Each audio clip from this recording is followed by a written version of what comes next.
All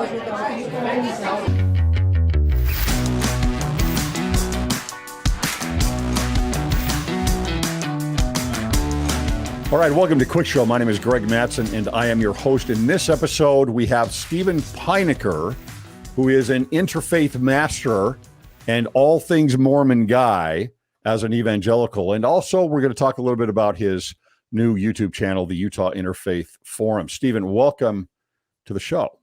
Well, thank you so much, Greg. And I had to wear my Joseph Smith for President shirt just for this episode. It just doesn't get any more interfaith than that. Yeah, that's awesome. I want one of those. Got to go to the Red Brick store in Nauvoo, Illinois, and go to the Community of Christ, and they will sell you one. Awesome. Sounds great.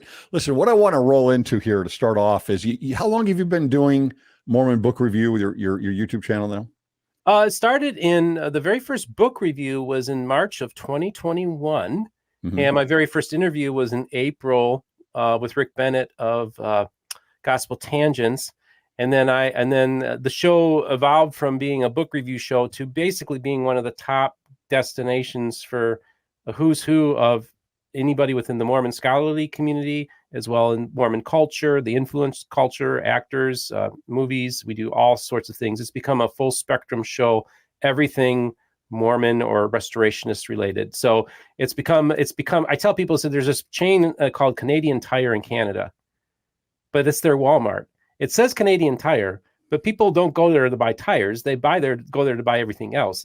Mormon Book Reviews is kind of the Canadian Tire, where it's, yes, we still talk about books, but it's become much more than that. It's become a one-stop shopping place for all things restoration related. Okay, so that's what I want to talk about, because you're in a unique position of talking to, and I know that you talk to a lot of the different sects of restoration. Yes.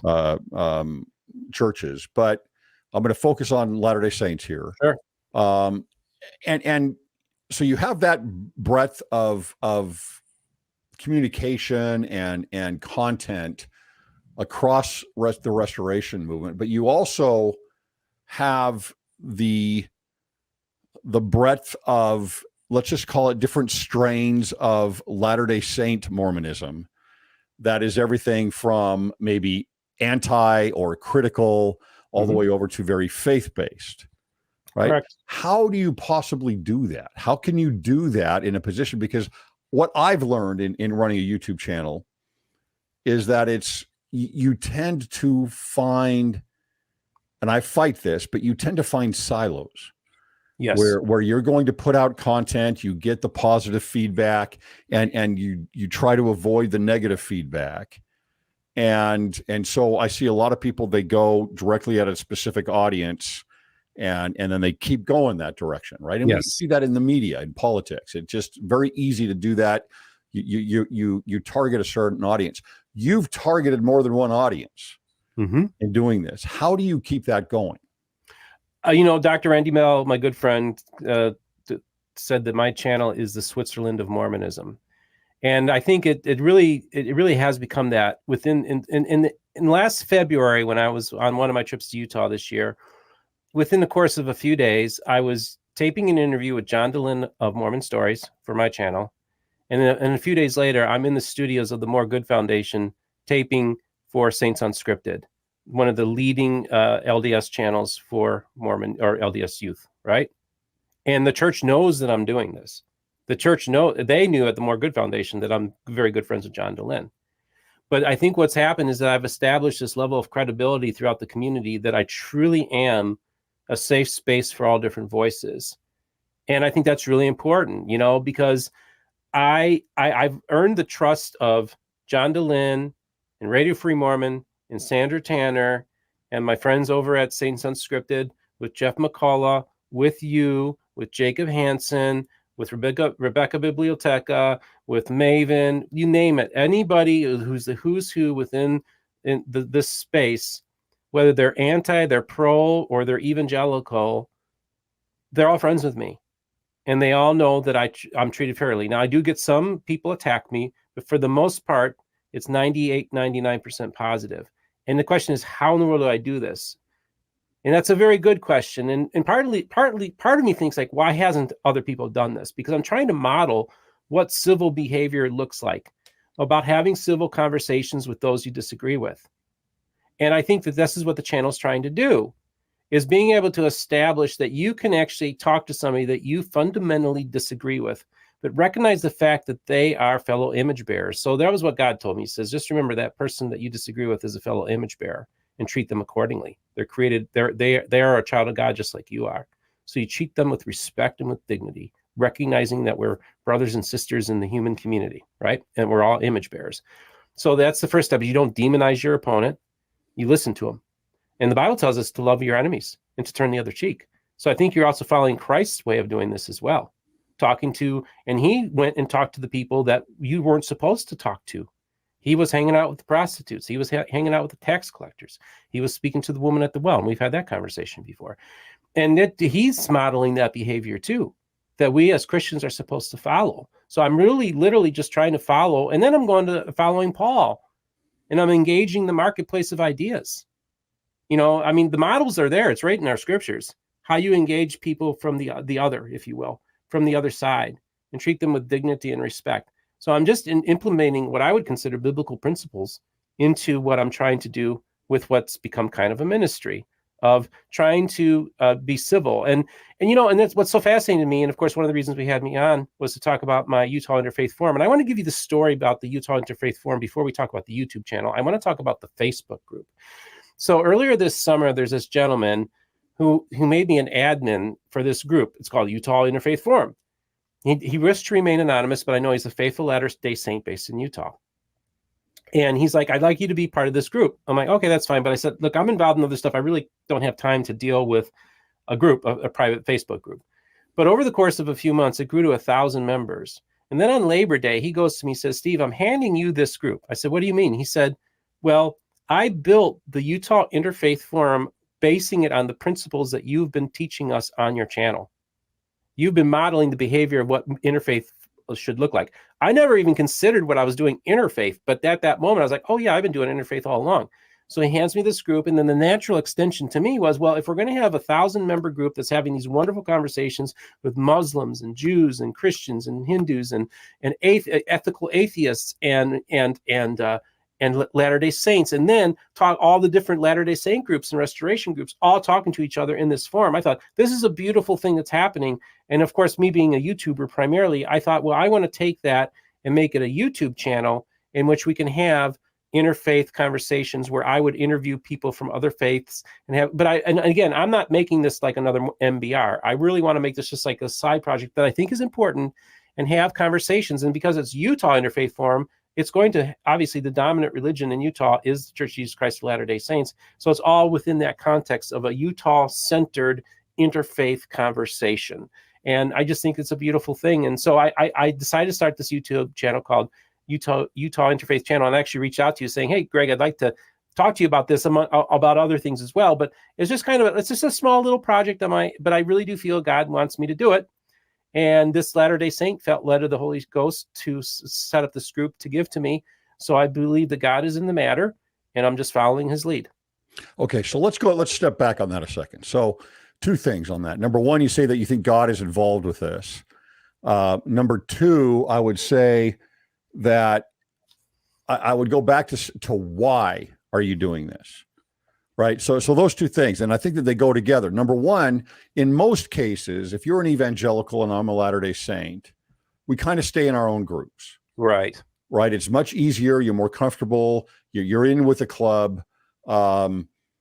So that goes to, why would you do this? Why do you want to be uncomfortable? Because that's what it requires. I've done this. You have to be uncomfortable. Number two is, why do you think if you're an evangelical and you believe in the tenets of evangelicalism and Protestantism, right? Why do you think God would instruct you or guide you to work with Latter-day Saints and others in the Mormon tradition? It's fascinating because for me, when I started studying Mormonism, we've already talked this before, but since I was a little kid and then started my collection in high school, I didn't think of any of it as being God. I just thought of it was I'm just interested in the subject, like a Civil War history buff is interested in their subject, right? Mhm. And even then, as an atheist, as I'm consuming almost tons of these materials of Latter-day Saints and educating myself to the point where you could, within the scholarly community, I get no pushback from any of the top scholars of Mormonism that think that, who does he think he is, type kind of thing. They don't get any of that. They respect it. And I get some of the highest compliments possible from the scholarly community. So I have a lot of respect, because even though I don't have all these, doctorates and degrees and, all these titles, they recognize that what I bring to the table is somewhat formidable, that I can engage some of the top scholars of Mormonism on an intellect. So this is the question, look, I remember, I was in the midst of my depression, and I even thought it to myself. I'm thinking, if you don't mind me, I'm going to say a little bit of a bad word, but I think it's appropriate. I remember sitting on the couch and thinking, why in the hell am I doing all this Mormon stuff in the midst of my depression, right? Like, why? This doesn't make any sense to me. And so what I've learned is that then, this journey has taken me where I've gone through the gauntlet, I've gone through the refiner's fire, that I've become a new creature, that I've recognized that now I can see why God's hand was on the endeavor the entire time, looking back at it. And so when you say, how do you know God's calling you? It's because I recognize that God's calling has been on my life the whole time, and I spent most of my life running from that calling. And now that I've embraced that calling, everything just comes very easy. Like you even said, what makes you uncomfortable? Actually, I'm not uncomfortable at all, because I know I'm doing the Lord's work. And when you're doing the Lord's work, there's this level of peace that you have in your life where it's like, I'm not uncomfortable. I'm just following God's lead. And it's like with God, when my phone dings, I'm like, okay, God wants me to talk to that person. That's really the attitude I take, And honestly, I think that's just part of my spiritual journey and development. So then how do I reconcile this as an evangelical? What you have to understand is I deconstructed my faith as an atheist. So I come back into faith, back into my community as a deconstructed Christian. So I'm looking through things from a different lens. But I've also learned to realize, like, I totally understand atheists, why you're angry with God. I totally understand atheists, why you feel like you just need to burn the whole thing down. Been there, done that. Got it. But now that I've been able to come full circle and be healed in my life, I totally empathize with the atheist. So I'm not uncomfortable when you go after me about my beliefs. I'm like, okay, that's fine. That's me 5 years ago. I get it. So I can deal with the atheist. I can talk to the other people from different faiths, because then, of course, as you're reconstructing a faith, you're like, well, what does faith look like? And honestly, I think it looks a lot different than people realize. I think that because I've deconstructed, but then God, what he was doing while I was deconstructing the scriptures and my faith, God was also deconstructing me. And I didn't realize it at the time. So I come out of this from the perspective that, I don't want to sound like I'm like this great holy guy or anything like that. I feel like I still think like an atheist in many ways. I still think very naturalistically, but I can't doubt God's hand on this endeavor, because it's a daily confirmation from him that I'm doing his will. That's the best I can answer. I know it's a long-winded answer, but does that answer your question? Because I hope it did. Yeah, it does. It answers the question, but I would follow it up with, I do a lot of interfaith work as well. And I've got friends high up in the Church of England. I've got friends at the SBC. Yeah. I do a lot of work with Jeff McCullough, who you know. Right. I love it. Right. I love doing this, but there is an immense amount of pushback on this from both sides, whether I'm dealing with the Church of England or the SBC or Jeff McCullough or others, those three main ones. There is a pushback from both sides, that says, why do this? What are you doing this? And I can see why most people who would start doing something like this would quit doing it because of it's almost like I'm not going to say it's a no-win, because I think it is a win, but to many, it might appear that way because of the pushback that you get from your same side and from the other side. And so you have a certain idea as an evangelical, as an example, of God and maybe destiny in the future with God, heaven, right? What does heaven mean to you? I have an idea of who God is that's different than you. I believe it's the same God. And I have a different idea of what heaven is, right? So with that in mind, it is, beyond taking it outside of my own religion, taking it outside of your religion, and placing God above both of us outside of those things, I think that's a must, because you have to say to yourself, why would you work with someone who has different beliefs than you? On the evangelical side, I would say a lot of evangelicals would say they don't believe in the same Jesus. So why are you working with them on this instead of just calling them to repentance? And so you said originally that this was a calling of God. I would say, why do you think God would want this? Because as I go through that work, as I do this, it is some of the richest experience that I have, and the most spiritual that I have. Because I think God is waiting he wants unity in the body. I think he wants to come back for Jesus to come back with a bride without spot or blemish. I think that what we're doing is trying to reconnect the body that has caught man-made institutions have divided us. And God looks at us as all believers in Jesus. And so we're brothers and sisters, and we're part of the family. And I think it's part of God's role is for us to like I like to tell people, I said, I like to, let's see what I like to do. I like to break down walls and blow up silos is what I like to do, because I really feel that these man-made institutions are what keeps division in the body. And I guess this kind of goes back to me kind of being like a radical Protestant, and I'm a bit of a Christian anarchist. So I like to make other people feel uncomfortable, because I do feel like people feel in their comfort zone. And, I don't, because I'm able to be comfortable in places where most people are uncomfortable, that's where I really flourish.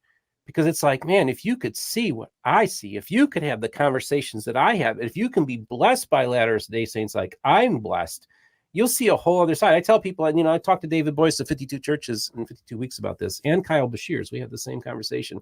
It was actually it was with Kyle the first time I mentioned it to him. And Kyle's a Baptist minister. He was raised attended a Baptist seminary. He's an assistant pastor of a mega church in Mobile, Alabama, and he's a top flight Mormon scholar. And I told him, I said, the advantage that we have that's over all the other evangelicals who are haters of the restoration is that we get to see the pearls of the restoration that others don't get to see, because we've earned the trust and respect of people within the movement. And once you actually see the pearls of the restoration, you see a very beautiful thing. And it's actually edifying. And actually, I know that it's of God, because it's building my faith and enhancing my spiritual walk every time I engage my brothers and sisters in the restoration. So I know we are cousins. You guys in many ways are birthed out of the Second Great Awakening. You guys, young Joseph Smith was a young Methodist exhorter who would plead for people to do altar calls and come up and get saved after the Methodist minister would speak. Joseph Smith and his family were steeped in the evangelical world. That April 6, 1830 gathering to start the Church of Christ was full of born-again, spirit-filled Christians. Them's my people. And so when I look at the restoration from that perspective, and then I engage the text of the Book of Mormon, I'm like, evangelicals, this is the most Christian book ever written on American soil. Why in the world would you want to reject it? See, to me, the key thing is this. It's the blessings I'm receiving from the restoration, this confirmation to me that this is God's will. Okay, so you bring up the Book of Mormon. Let me ask you about that. So the most Christian book, there's famously said, another Catholic theologian said the same thing. What does that mean to you? Right, as far as the Book of Mormon, because obviously it's kind of the elephant in the room sometimes when you're looking from a, if I speak with someone who's on the Protestant side, the term that is used typically is it biblical? Right, because the Bible is the authority. Right, and so here you have another book of Scripture that is outside. It is certainly. If you're going to, is it biblical? Is the Book of Mormon biblical? It certainly parallels a number of things there, but what is it? do you feel that the Book of Mormon is at least inspired? I would say that that's a key phrase. I would go so far as to say lowercase I inspired, absolutely. Okay.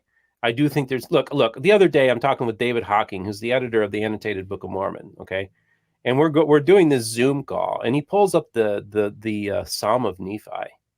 Mm-hmm. And he's going through it, and I'm reading through it, and then afterwards, like, I got to read the whole Psalm.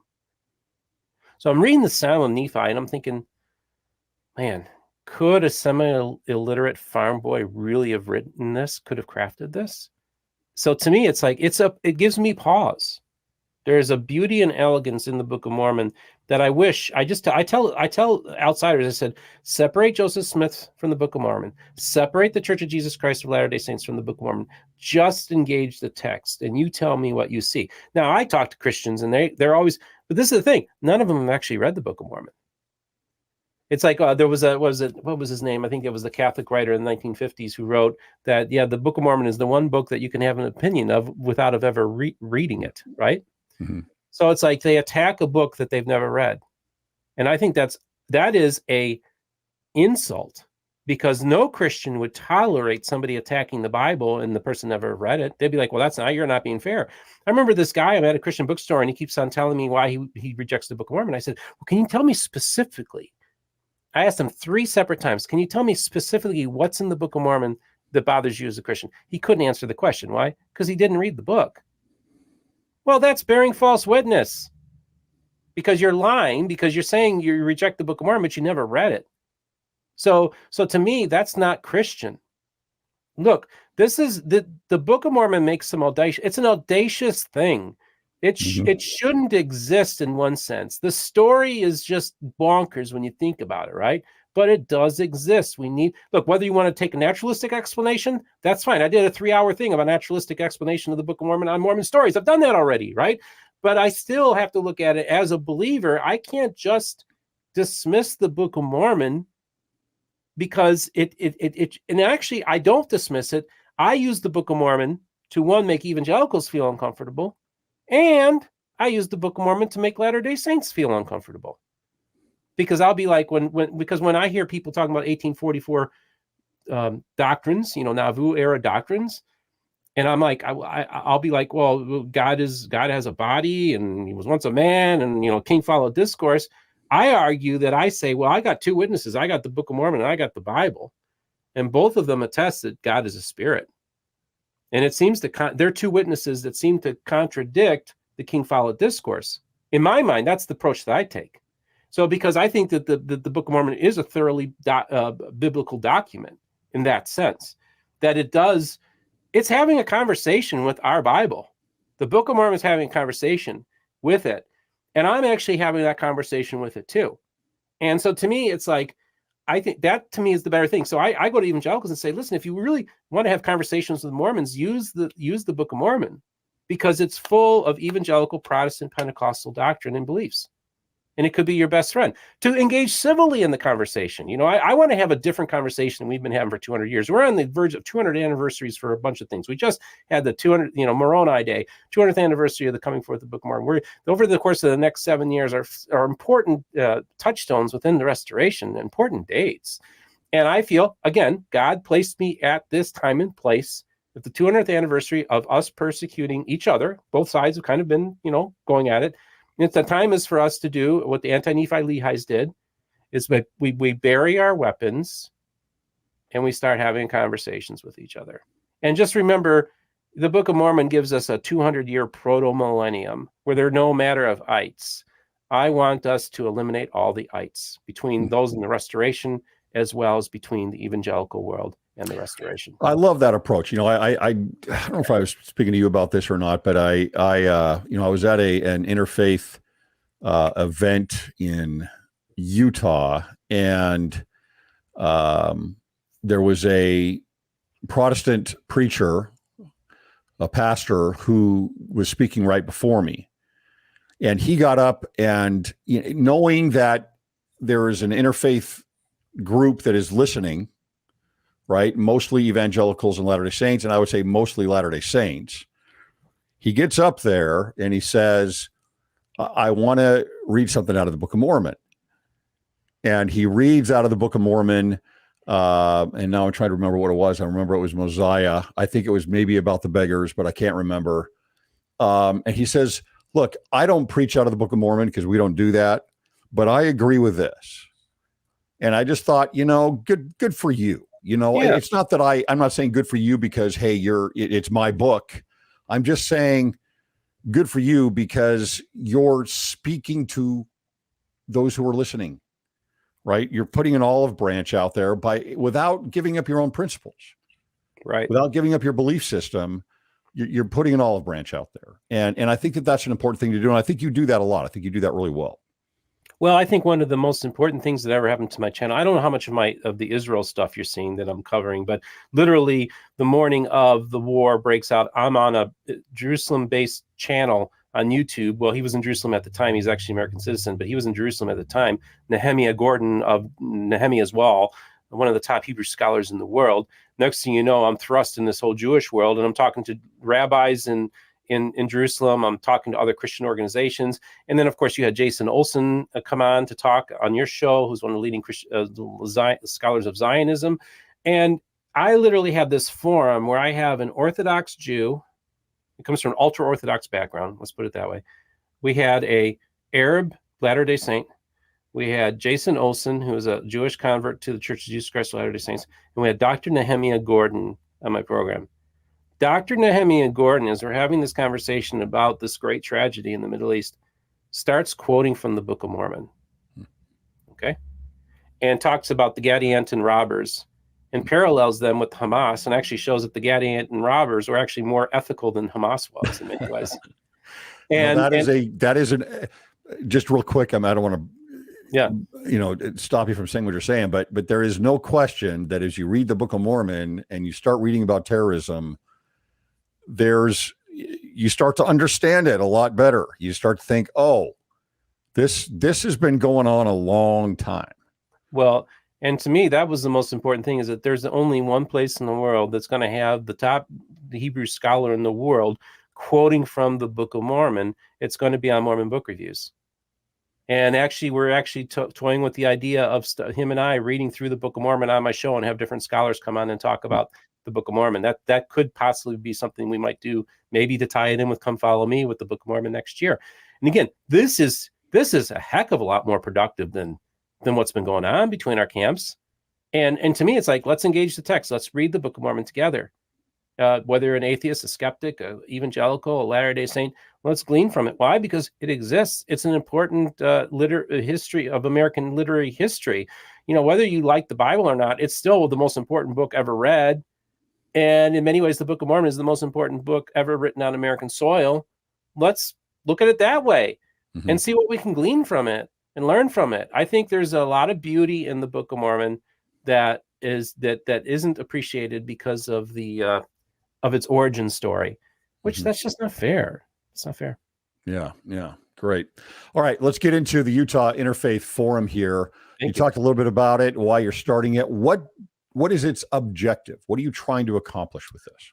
I think, like I said, it was this channel was birthed out of the Utah Interfaith Forum Facebook group. It's just a tiny little channel. I don't even have 100 subscribers yet, but I want to give this thing a chance, folks. I want you to go to the Utah Interfaith Forum YouTube channel, and I'd like for you to subscribe to it. And what I'm going to start doing is maybe like monthly interviews with people from other faiths. And I'm also wanting to find like other faith leaders. Like maybe I'd like to have a Muslim interview a Latter-day Saint, or I'd like to see a Jewish person, interview an evangelical or an atheist. I don't care. I just want to show that we can model civil behavior in a way in which we can be people from different faith perspectives and still these conversations. One of my favorite people in the world is Leah Merritt, who's one of the few evangelical students at Brigham Young University who's heavily involved in interfaith dialogue on the campus. And she brings these forums together where she has a mom, a rabbi, an evangelical pastor, and a prominent Mormon scholar, all sitting and having conversations with each other.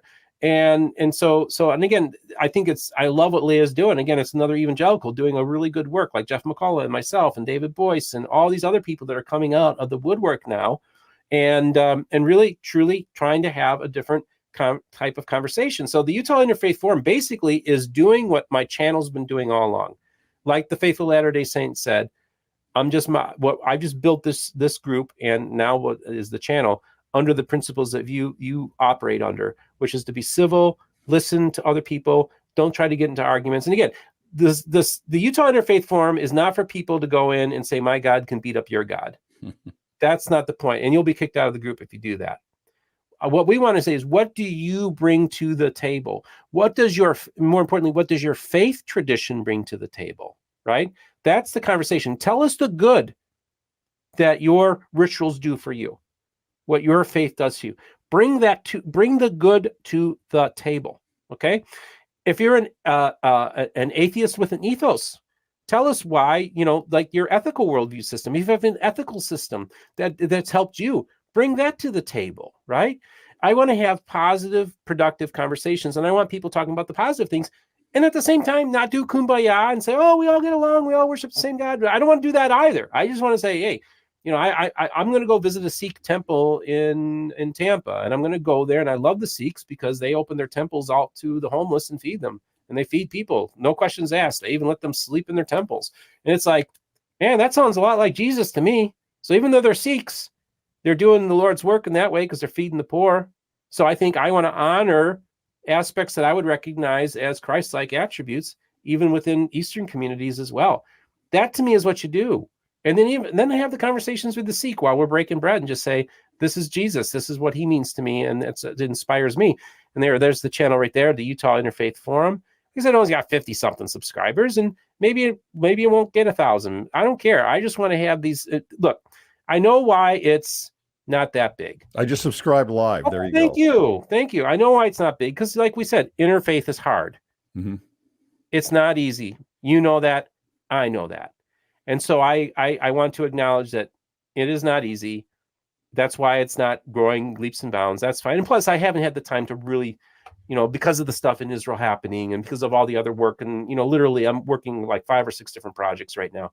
But the Utah Interfaith Forum was, to me, it's worth it enough to reach out to Greg, my friend, and say, listen, dude, I'd like to talk about it because I think it's the next thing that God wants me to do.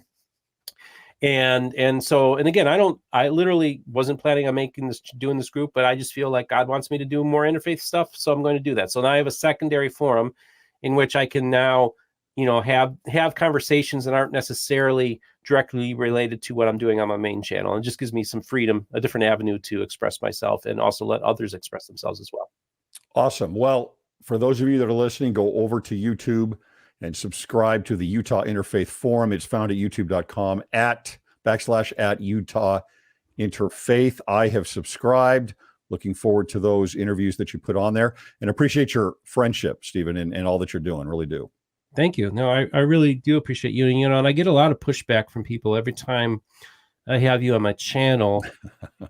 And I just think it's unfair. You come to the table with a different perspective, and I don't necessarily agree with everything you say or do either, my friend. What? But I don't, Greg. But that's fine. I feel like you're bringing something to the table. You are representative of a very important facet of many people who agree with you in the Restoration. And I don't believe that you should be silenced because you say things that make maybe people feel uncomfortable. I think I don't mind making people feel uncomfortable. And if you want to do the same, that's fine. And, of course, if you're a civil person and you are a civil person and you get pushback, Greg, you're willing to listen to the other side, too. That's the key thing. That's what it's all about. Just be civil and decent in this whole discourse. And, let's have adult conversations. Let's quit playing these games and hiding behind our keyboards and attacking people's character just because, I got a lot of attacks recently from a lot of evangelicals. And I went on Facebook and kind of just said, I'm kind of having tough time right now.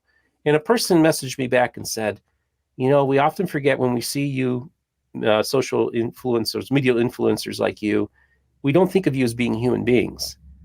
But she said, I know you exist because I saw you at Sunstone last year. So you are a real person who has real feelings. And I'm like, yeah, that's right. And she's succinctly, I said, yeah, that's right. I'm a human being. So just be nice to Greg. Be nice to me, because honestly, I've had off the record conversations with you, Greg. You seem to be just a decent guy. And I don't think you have any malevolency about you at all. And so you're just a decent guy who's bringing concerns to the table, and I think that's fine. I don't get why we have to hate on you because you make people from a different political persuasion uncomfortable. That's kind of what our system was supposed to be. It was having competing different ideas, and then we hash them out and we work it out. That's America. That's what we were supposed to be. And I feel really bad about the state of affairs, both on the left and the right, because we're both doing it, man.